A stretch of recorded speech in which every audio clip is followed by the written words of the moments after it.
Sec Vince, anyway, mahigit 1 linggo po ninyo sa DPWH.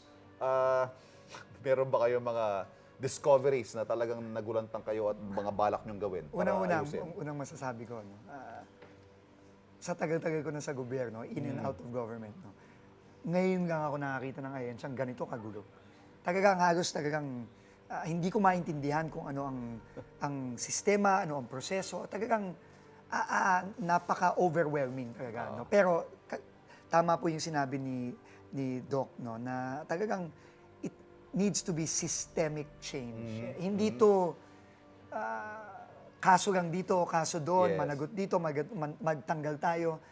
Matagalang proseso to. Hindi to mabilis, hindi to overnight.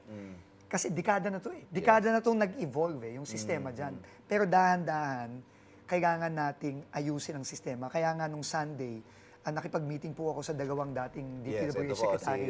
Si Secretary Ping De Jesus at si kay Secretary Babe Singson. At yun po ang matagal namin pinag-usapan. Merong mga magandang ideya, merong mga kailangan gawin, pero root cause kasi nito talaga napakalalim eh.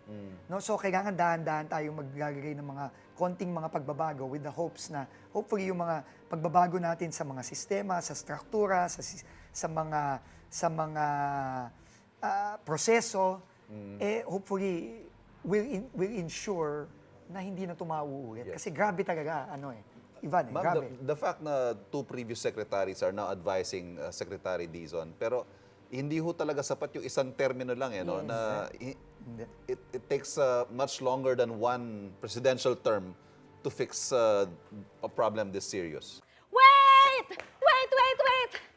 Wait lang! Huwag mo muna i-close. Mag-subscribe ka na muna sa GMA Public Affairs YouTube channel para lagi kang una sa mga latest kwento at balita. I-follow mo na rin ang official social media pages ng Unang Hirit. Thank you. O sige na,